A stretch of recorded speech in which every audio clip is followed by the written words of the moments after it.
So far, we've gotten a reprieve on silver's price falling below $30 an ounce, at least for any extended amount of time.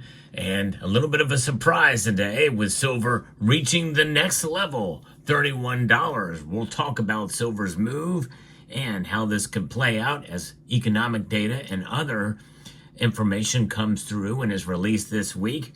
Let's talk about it as we explore.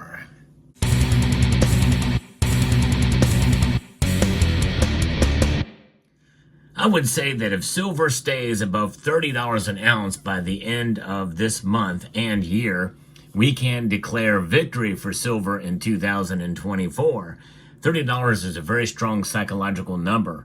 And in yesterday's market report, I mentioned that $30.03 was that sort of that technical resistance, but the RSI was leaning more bearish for the metal. And that could still be the case, make no mistake. But today, there's been some profit. There's been some opportunity buying in the silver market, especially compared to gold. Here's where the numbers are moments before the markets close.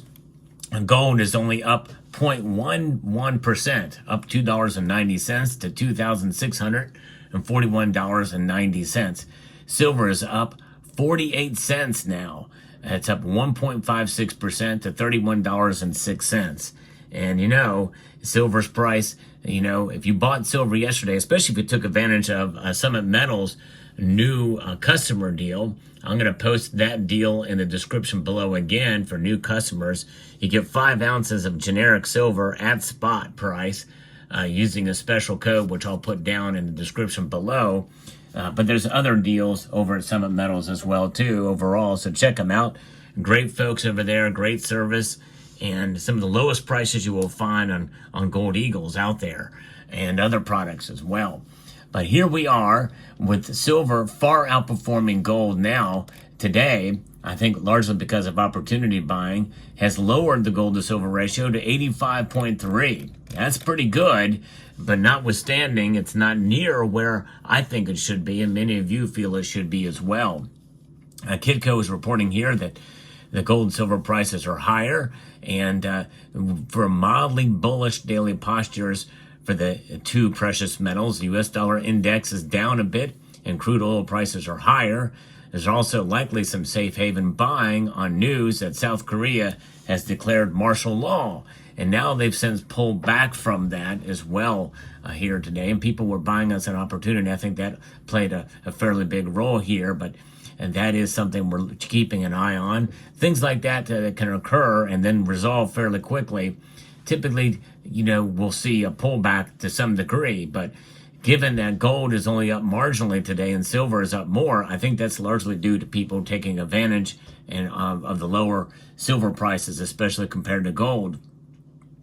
And there is uncertainty in that region because of this event. We've got a lot of troops there, and so that is something that we're keeping a very, very close eye on. Now, France's government faces a no-confidence vote, and that would be on Wednesday, led by Marine Le Pen.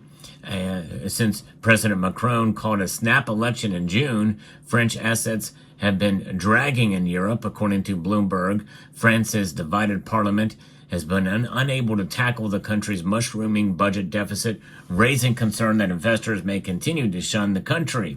Prime Minister Michel Barnier faces a no-confidence vote tomorrow that looks likely to pass. Barnier warned of a storm in financial markets if he is dismissed. The fall of the government is a scenario investors haven't fully accounted for, according to a Bloomberg report.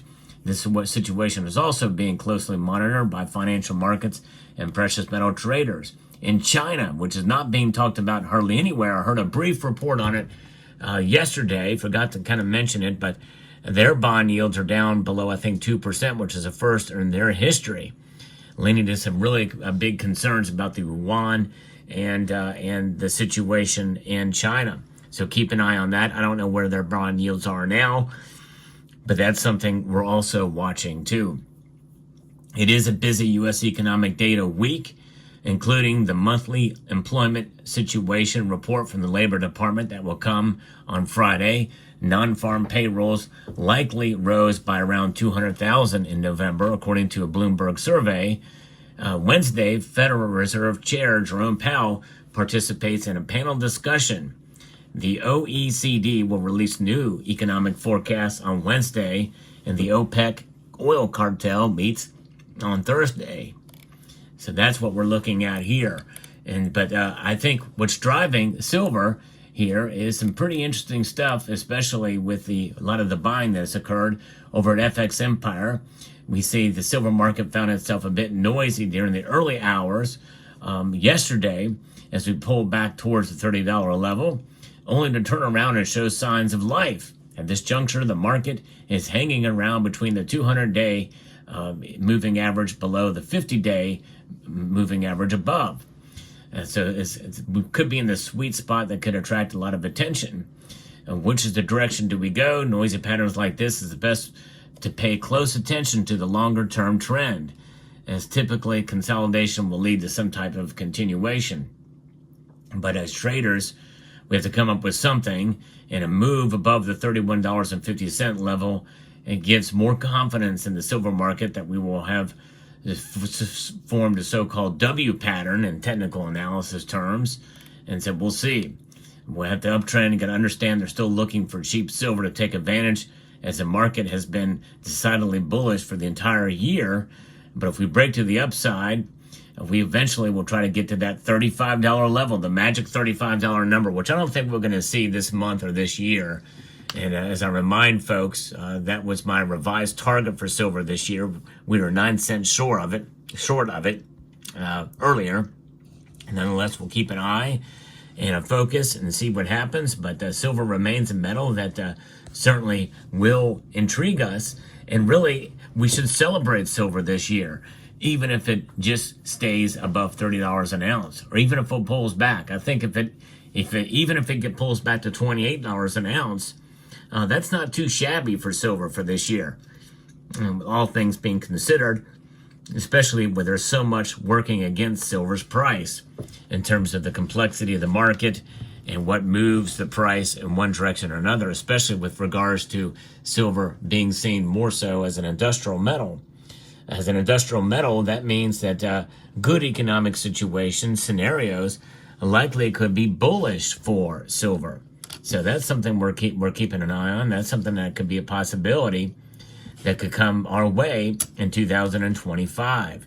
And of course, also with the squeeze between the amount of silver that's available compared to the demand, well, that is something to consider too. Every measure, no matter who you go to, they're saying that that squeeze is happening. In other words, there's barely enough silver to meet demand now. You do have some nuance in that. Some areas, like the Chinese economy, is one that could see a slowdown in demand for silver in 2025. And of course, if their economy does go into a recession and they see some significant economic pain, watch out for silver's price, especially as other manufacturing sectors could wane a bit and have to take up the slack to meet demand for around the world. But there's a lot of economic turmoil happening. France is one area that we're just talked about here. And who knows what could come out of left field. As I mentioned before, silver markets can move drastically in one way or another from something that could come out of left field, economically or geopolitically. And right now, we're dealing with both situations in a general sense, both economic and geopolitical.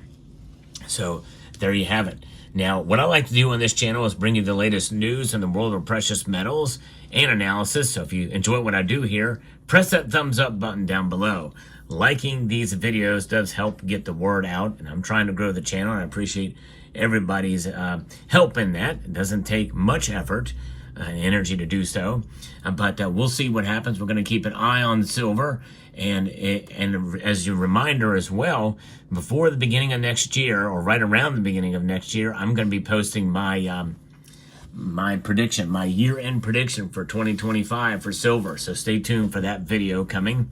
Now, should not be taken seriously. It's just speculation and just kind of seeing where things move for silver's price. So there you have it. So with that being said, let me know what your thoughts are about this video and where silver is. And by the way, I did get a piece of silver today. I'm going to show it to you here in a minute. It's retirement silver. Yeah, I kid you not. This is retirement silver that I got here. Not that I'm retiring anytime soon, but it's really noted just for that. But you know, with silver, you just have to be plugged in. There's no other way about it. You got to be plugged into what silver is and what it has been for thousands of years as a store of wealth, a safe haven asset. I did a video about that recently, about silver as a safe haven asset. I'm going to link to it at the end screen here so that you can check it out in case you missed it. But plugging in is certainly crucial and important. Why? Well, because when we have silver in our stack, and we hold it for a long enough amount of time, we are plugging into silver's value. It's a value proposition that cannot be ignored over the long course of time, regardless of what the market manipulators do and the price is. And the markets take a beating, or the dollar takes a beating, and either way, silver shines in the end. It is the most reflective metal in the periodic table. So what did I get at the local coin shop today? Well, I got me some retirement silver here. You're probably asking yourself, why is an historic piece of silver that has Paul Revere's image on it, going through his famous midnight ride from 1775? Well, it's on the reverse.